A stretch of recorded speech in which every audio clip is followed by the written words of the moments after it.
Hello students, good morning to all of you. Welcome to this online lecture. आपलं जे काही अगोदरचं lecture झालं त्यामध्ये आपण कोणता पॉईंट स्टार्ट केला आहे तर कार्यपरिस्थितीशी संबंधित असणारे जे काही घटक आहेत, factor affecting on work environment, त्यामध्ये आपण सेकंड जो आपला फॅक्टर आहे, सेकंड जो घटक आहे आपला तो आहे व्हेंटिलेशन. व्हेंटिलेशनमध्ये आपण 3 पॉईंट्स प्रिव्हियस लेक्चरला पाहिलेले आहेत. आजचं जे काही लेक्चर आपलं असणार आहे त्यामध्ये आपण essential of requirements of ventilation. मग व्हेंटिलेशनच्या इसेन्शियल रिक्वायरमेंट्स कोणकोणत्या आहेत किंवा वायुविजनाच्या आवश्यकता कोणकोणत्या आहेत आपल्याला आजच्या लेक्चर्समध्ये पाहायचं आहे. त्याचबरोबर ती सोर्सेस ऑफ व्हेंटिलेशन म्हणजेच वायुविजनाचे मार्ग कोणकोणते आहेत आपल्याला आजच्या लेक्चरमध्ये पाहायचं आहे. मग कार्यपरिस्थितीशी संबंधित असणाऱ्या घटकामध्ये वायुविजनामध्ये आपण काय बघतो तर essential of requirements of ventilation. मग वायुविजनाच्या आवश्यकता कोणकोणत्या आहेत. मग जो काही फॅक्टरी असेल किंवा जो काही कारखाना असेल त्यामध्ये जर आदर्श कार्य वातावरण आपल्याला निर्माण करायचं असेल तर त्यासाठी वायुविजनाची जी तुमची प्रक्रिया असणार आहे तुमची आदर्श असणं गरजेचं असणार आहे. आयडियल असणं गरजेचं असले पाहिजे. मग त्यामध्ये वायुविजन निर्मिती जर आपल्याला आदर्श करायची असेल तर त्या यंत्रणेमध्ये आपल्याला कोणकोणते घटक आहेत, कोणकोणते फॅक्टर आहेत ते इन्व्हॉल्व करणं गरजेचं आहे. मग त्यामध्ये पहिला फॅक्टर आपला येऊ शकतो rate of supply of fresh air. ताजी हवा जी असणार आहे ते ताजी हवा पुरवण्याचं प्रमाण जे असणार आहे ते येईल तिथं. त्यानंतर एअर मुवमेंट्स, हवेच्या हालचाली येतील. त्यानंतर टेम्परेचर ऑफ एअर, त्यानंतर हवेचं तापमान कसं आहे ते येईल. त्यानंतर ह्युमिडिटी येईल, त्यामध्ये आर्द्रता असेल. आणि त्यानंतर प्युरिटी ऑफ एअर, हवेची शुद्धता. ओके, सो या पद्धतीचे पॉईंट तिथे येणार आहेत, या पद्धतीचे घटक तिथे येणार आहेत. जर तुमच्या कारखान्यामध्ये तुमच्या फॅक्टरीमध्ये तुम्हाला वायुविजनाची यंत्रणा जर आयडल करायची असेल तर. मग rate of supply of fresh air, मग त्यामध्ये ताजी हवा पुरवण्याचे प्रमाण. मग काय येऊ शकतं तर कारखाना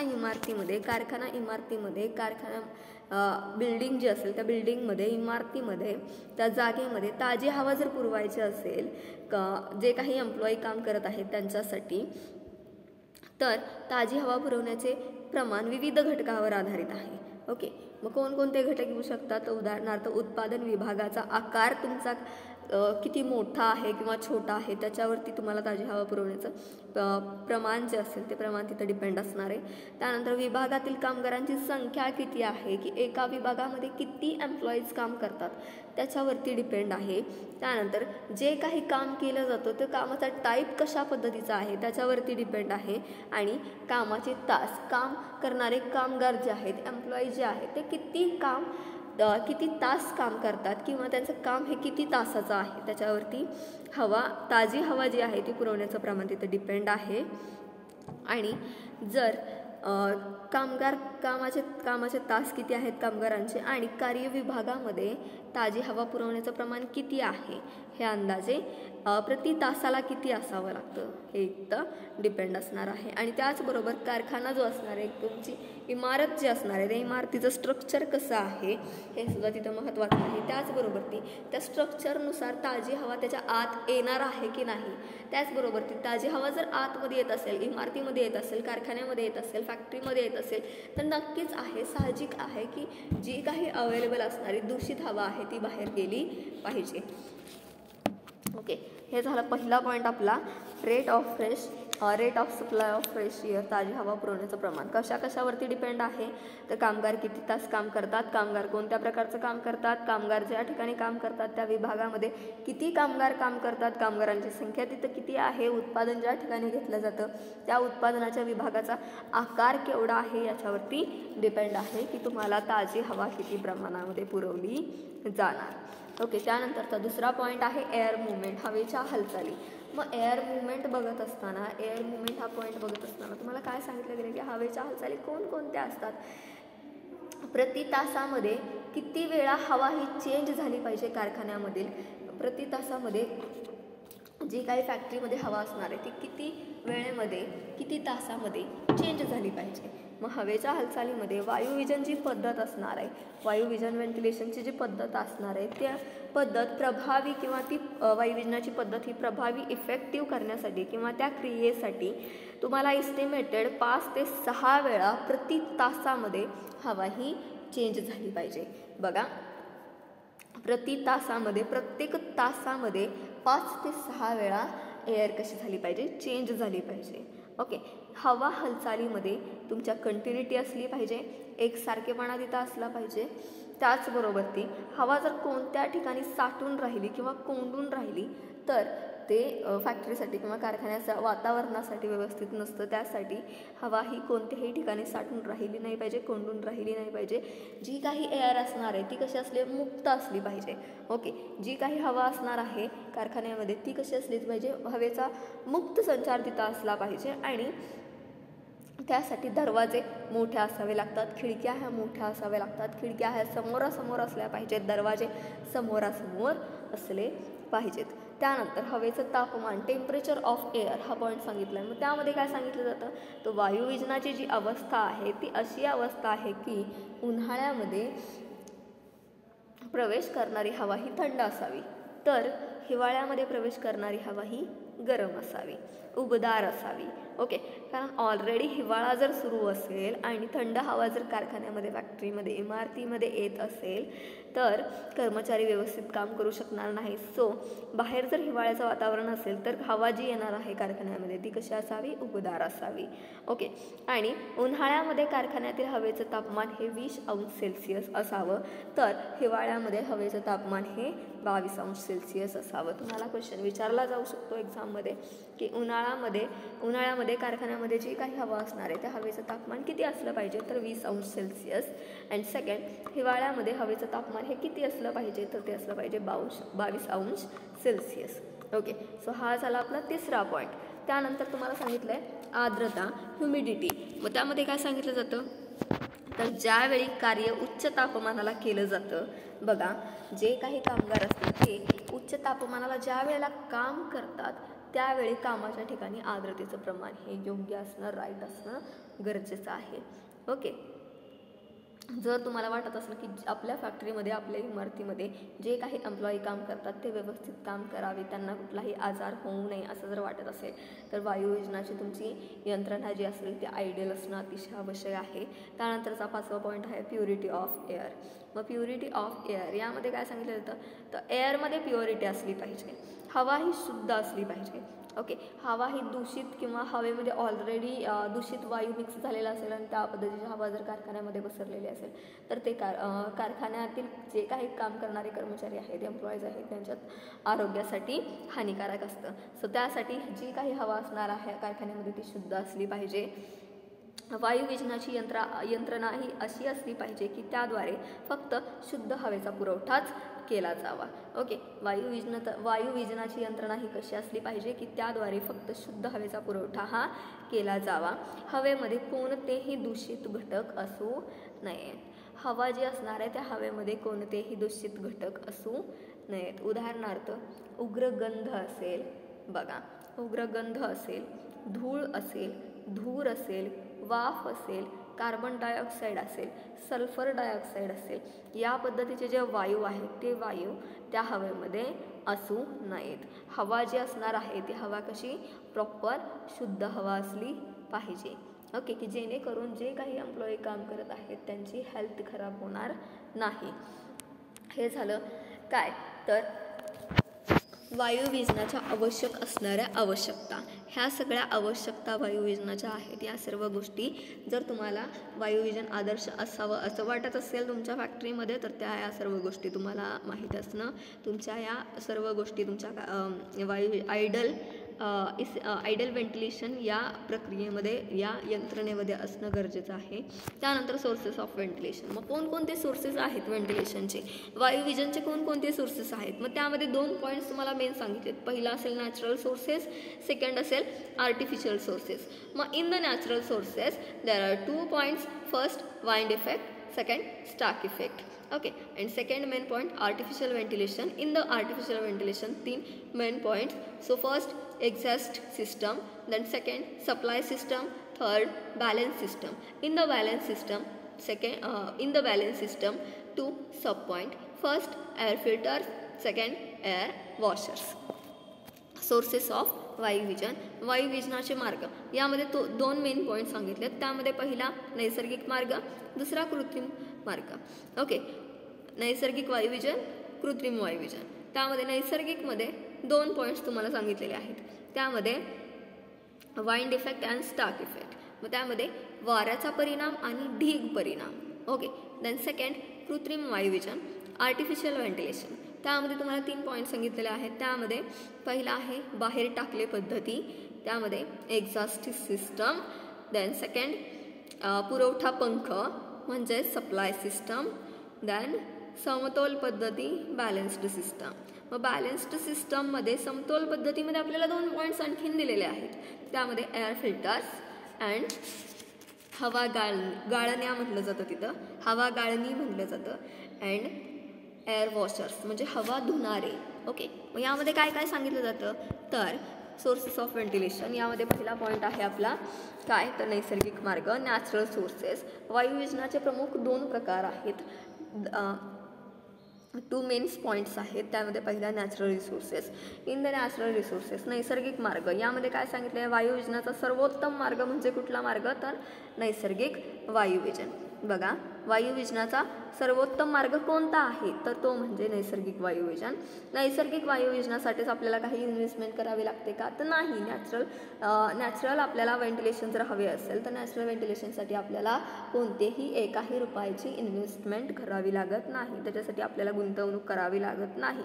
तसेच त्याची देखभाल करावी लागते का आपल्याला तर त्याची आपल्याला देखभाल करावी लागत नाही. त्याचा कुठला रिपेअरचा मेंटेनन्सचा खर्च आपल्याला नसतो.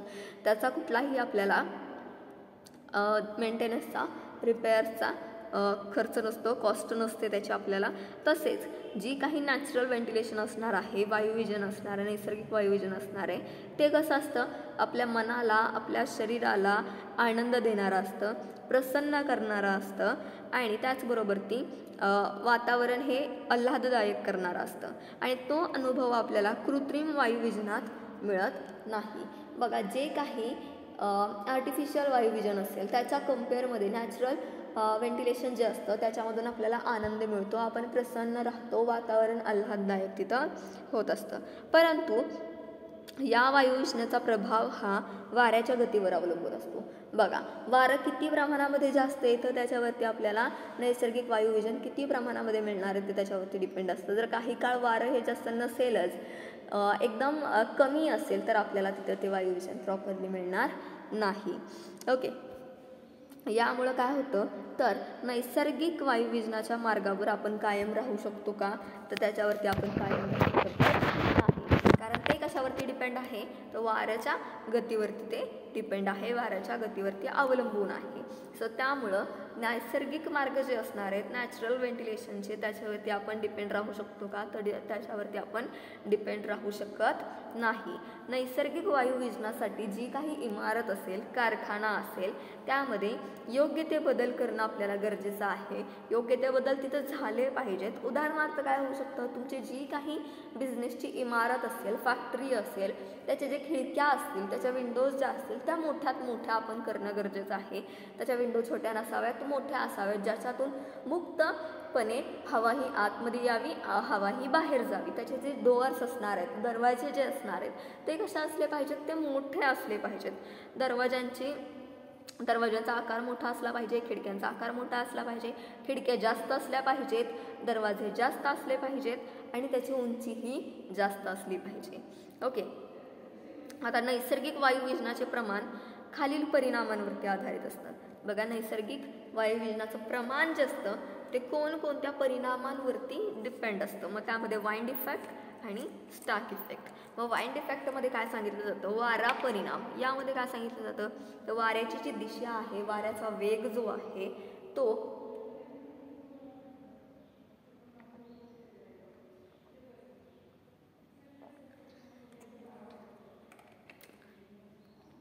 वाऱ्याची दिशा, वाऱ्याचा वेग, इमारतीच्या प्रवेशद्वाराचा आकार कसा आहे, वाऱ्याची गती कशी आहे, वाऱ्याचा वेग कसा आहे, वाऱ्याची दिशा कशी आहे, त्यानंतर जी काही इमारत आहे त्या इमारतीचं जे काही प्रवेशद्वार आहे, इमारतीची जी काही ज्या ठिकाणाहून एंट्री केली जाते त्याचा आकार कसा आहे, त्याची कंडिशन कशी आहे, याच्यावरती काय होऊ शकतं किंवा या घटकामुळे काय होऊ शकतं वायुविजन हे घडत असतं. आणि ज्याप्रमाणे वारा आत येण्यासाठी खिडक्यांची आवश्यकता असते त्याप्रमाणे वारा हा बाहेर जाण्यासाठी जर त्याची प्रॉपर व्यवस्था नसेल, प्लॅनिंग केलेली नसेल, तर काय होऊ शकतं, हवा आत जास्त प्रमाणामध्ये प्रवेश करू शकणार नाही आणि जी काही हवा आतमध्ये आहे ती अशी कोंडल्यासारखी होऊ शकते. त्यामुळे वायुविजन, आदर्श वायुविजन घडणार आहे का तिथं, तर नाही घडणार. कारण ज्या ठिकाणी हवा आतमध्ये येते तर दुसरं कुठलं तरी ठिकाण असलं पाहिजे की त्या ठिकाणाहून ती हवा एक्झिट होते. जशी ती एंटर करते त्या पद्धतीने ती एक्झिटसुद्धा झाली पाहिजे, जर तुम्हाला फ्रेश एअर जर हवी असेल तुमच्या फॅक्टरीमध्ये. ओके, हा झाला वारा परिणाम. वारा परिणाममध्ये काय सांगितलं, तर वाऱ्याची दिशा, वाऱ्याचा वेग, वाऱ्याची गती आणि त्याचबरोबर ती इमारतीचं प्रवेशद्वार कसं असलं, प्रवेशद्वार एंटर सिस्टम कशी आहे इमारतीची, त्यानंतर त्याची कंडिशन कशी आहे, त्यानुसार वायुविजन हे घडत असतं. ज्याप्रमाणे हवा असेल, वारा असेल, खिडक्यांमधून आत येतो इमारतीमध्ये, त्याच पद्धतीने तो एक्झिटसुद्धा तिथं झाला पाहिजे. त्यानंतर स्टाफ इफेक्ट, ढीग परिणाम. त्यामध्ये काय सांगितलं आहे, तर कारखान्यातील औद्योगिक क्रियांमुळे ज्या काही फॅक्टरीजमध्ये इंडस्ट्रियल प्रोसेस होते किंवा औद्योगिक प्रक्रिया ज्या काही होतात, क्रिया ज्या काही होतात, त्या क्रियांमुळे कारखान्यामध्ये काय होतं, तर त्या कारखान्यामधलं जे काही टेम्परेचर असेल ते टेम्परेचर काय होतं, इन्क्रीज होतं. कारण ज्या काही प्रोसेस केलेल्या आहेत त्या प्रोसेसमुळे जर टेम्परेचर इन्क्रीज होत असेल तर त्यामुळे गरम झालेली हवा वर येते. बघा, औद्योगिक क्रिया केल्या जातात कारखान्यामध्ये वेगवेगळ्या, त्यामुळे काय होतं, टेम्परेचर हे इन्क्रीज होतं आणि जी काही हवा गरम झालेली आहे ती हवा काय होते, इन्क्रीज होते, त्या हवेमध्ये वाढ होते, ती हवा वरती येते आणि जसजशी त्या हवेची उंची वाढत जाते, उंची जास्त होत जाते, तसं ती खिडक्यांमधून, जाळ्यांमधून बाहेर पडते व त्या जागी जर प्रवेशद्वारातून, खिडक्यांतून थंड हवा कारखान्यामध्ये आत येते. ओके, अतिशय चांगलं आहे की ज्या वेळेला कारखान्यामध्ये वेगवेगळ्या प्रोसेस केल्या जातात त्यामुळे काय होतं, टेम्परेचर हे वाढतं. टेम्परेचर ज्या वेळेला इन्क्रीज होतं त्यावेळेला जी काही त्या ठिकाणी अवेलेबल एअर असते ती कशी असते, गरम असते.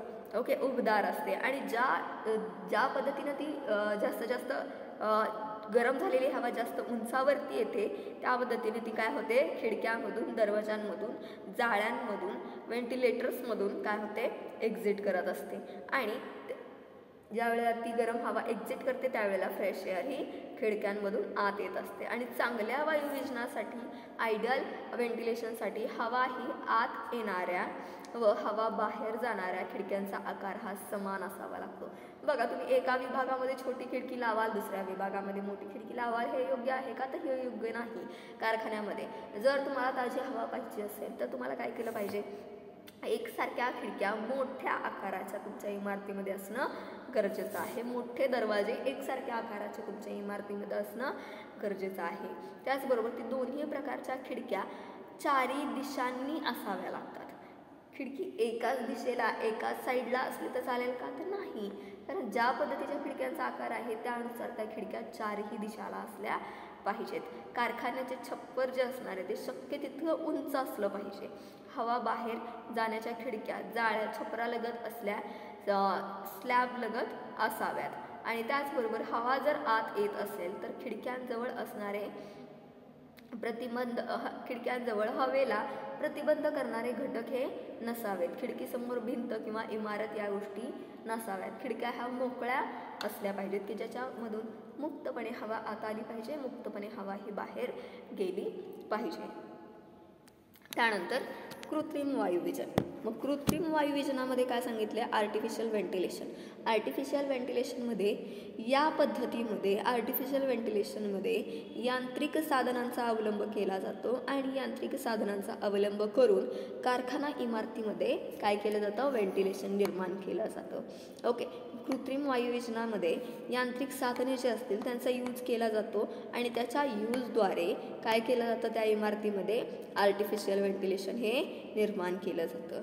कृत्रिम वायुविजनाला जास्तीत जास्त आपल्याला कॉस्ट पे करावी लागत असते compare to natural ventilation. Okay, नैसर्गिक वायुविजनापेक्षा आपल्याला कृत्रिम वायुविजनाला जास्तीत जास्त कॉस्ट पे करावी लागत असते. त्याचबरोबर ती यांत्रिक जी साधने असतील, इक्विपमेंट्स जे असतील त्या आपल्याला परचेस करण्यासाठी कॉस्ट जास्त द्यावी लागत असते. त्यानंतर लाईट्स असेल, त्यासाठी लाईट लागणार, आपल्याला लाईटसाठी जास्त प्रमाणामध्ये कॉस्ट द्यावी लागत असते. त्यानंतर जे काही इक्विपमेंट्स असणार आहेत, जे काही टूल्स असणार आहेत, ज्या काही मशिनरीज असणार आहेत, त्यांचा मेंटेनन्स असेल, त्याची रिपेअरिंग असेल, त्यासाठी आपल्याला तिथं कॉस्ट पे करावी लागणार आहे. म्हणजेच काय, तर ओव्हरऑल आपल्याला जास्तीत जास्त तिथं कॉस्ट द्यावी लागणार आहे, जास्तीत जास्त खर्च तिथं करावा लागणार आहे आणि खर्चाचा जास्तीत जास्त समावेश तिथं असणार आहे. परंतु नैसर्गिक मार्गाच्या तुलनेमध्ये कृत्रिम मार्ग हा फार विश्वसनीय आहे. बघा काय सांगितलंय, नैसर्गिक मार्ग जे असणार आहेत व्हेंटिलेशनचे, त्यापेक्षा आपण कृत्रिम मार्गावरती जास्तीत जास्त विश्वास इथं ठेवू शकतो. कारण नॅचरलमध्ये, निसर्गामध्ये, नैसर्गिकमध्ये काय सांगितलं आहे ते कशावरती डिपेंड आहे, वाऱ्याच्या गतीवरती डिपेंड आहे. परंतु तसं इथं नाही आहे. कारण काय सांगितलं जाते, कृत्रिम मार्ग जास्तीत जास्त विश्वसनीय आहे. तसेच कृत्रिम मार्गामुळे आवश्यक त्यावेळी व आवश्यक त्या प्रमाणामध्ये आपल्याला वायुविजनाचा आनंद इथं घेता येतो. नैसर्गिक मार्गाच्या तुलनेमध्ये बघा, नैसर्गिक मार्गाच्या तुलनेमध्ये कृत्रिम मार्गाचा अवलंब जास्तीत जास्त मोठ्या प्रमाणामध्ये केला जातो आणि ते जास्तीत जास्त मोठ्या प्रमाणामध्ये करणं सुद्धा तेवढंच गरजेचं आहे. आता कृत्रिम मार्गामध्ये आर्टिफिशियल व्हेंटिलेशनमध्ये 3 पद्धती येतात. 3 पद्धती कोणकोणत्या, तर त्यामध्ये एक्झॉस्ट सिस्टम असेल, सप्लाय सिस्टम असेल आणि बॅलेन्स्ड सिस्टम असेल. काय सांगितलंय, पहिला exhaust system, then supply system and third balanced system. Exhaust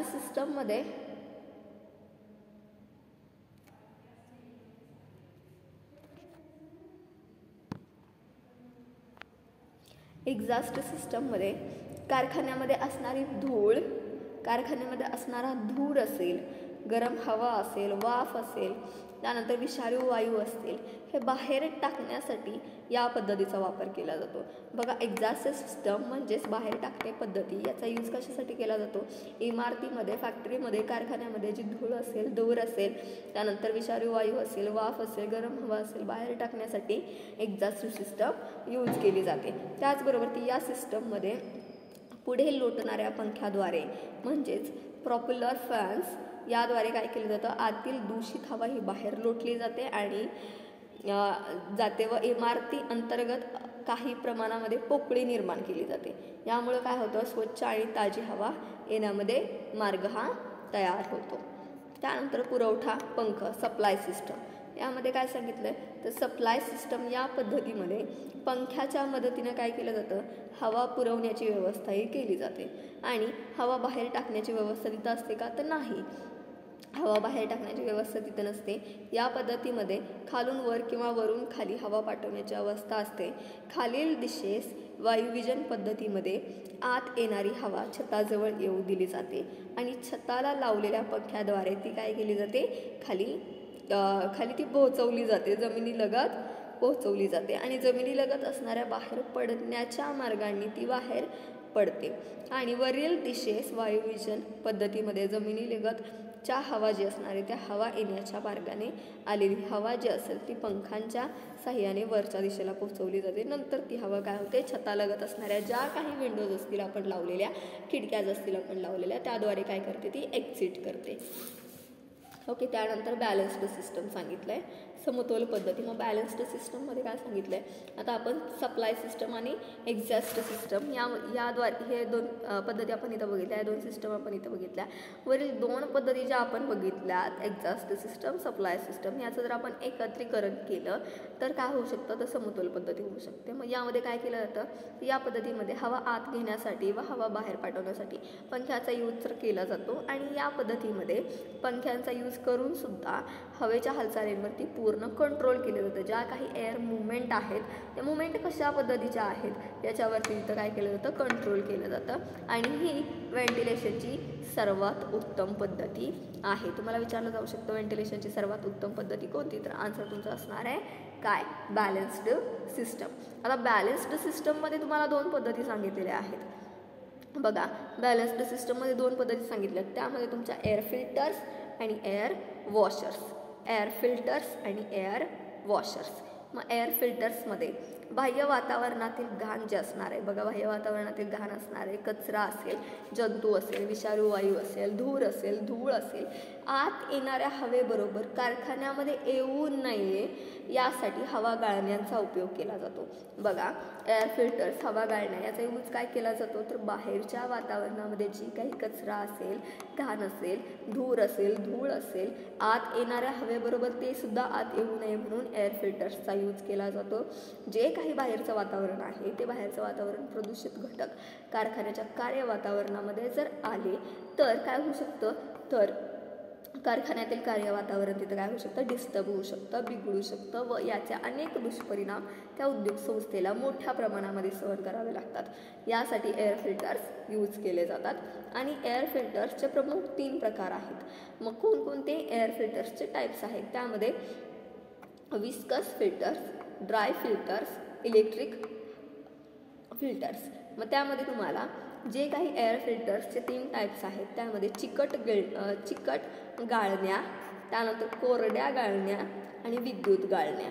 okay, so या पद्धतीचे वेगवेगळे फिल्टर्स आहेत जे की फॅक्टरीमध्ये, कारखान्यामध्ये यूज केले जातात. त्यानंतरचा दुसरा पॉईंट आहे तो म्हणजे एअर वॉशर्स, हवा धुणारे. त्यामध्ये काय सांगितलं जातं, हवा स्वच्छ करण्यासाठी पाण्याच्या फवाऱ्याचा उपयोग हा केला जातो. बघा, मोठ्या प्रमाणामध्ये आपल्याला दिसून येतं की हवा जर स्वच्छ करायची असेल तर पाण्याचा फवारा यूज केला जातो आणि या पद्धतीमुळे हवेतील 65% 65% कचरा हा बाजूला केला जातो. आणि या पद्धतीत जर हवा जोरात पाण्याच्या फवाऱ्यामधून पुढे नेली गेली तर त्यामुळे काय होऊ शकतं तर यामुळे हवेतील कचरा पाण्याबरोबर खाली पडू शकतो आणि फ्रेश एअर ही आतमध्ये येऊ शकते. ओके, सो आजच्या लेक्चरमध्ये आपण काय पाहिलं आहे, sources of ventilation. In the sources of ventilation there are 2 main points. First natural sources, second artificial ventilation. Okay, in the natural sources, first point wind effect, second stark effect, then artificial ventilation. त्यामध्ये exhaust system, supply system and balanced system. Okay, त्यानंतर वायुयोजनाच्या आवश्यकता, essential of requirements of ventilation. त्यामध्ये rate of supply of fresh air movements, temperature of air, humidity and purity of air. Okay, so या पद्धतीनं आपण आजच्या लेक्चरमध्ये हे पॉईंट पाहिलेले आहेत. नेक्स्ट जे लेक्चर आपलं असणार आहे त्यामध्ये आपण दुसरा जो फॅक्टर आपला असणार आहे जो की वायुयोजनाशी संबंधित आहे किंवा कार्यपरिस्थितीशी संबंधित आहे, तो कार्यपरिस्थितीशी संबंधित असणारा आपला तिसरा फॅक्टर जो असणार आहे तो तिसरा फॅक्टर आपण स्टार्ट करणार आहोत उद्याच्या लेक्चरमध्ये. Okay, thank you.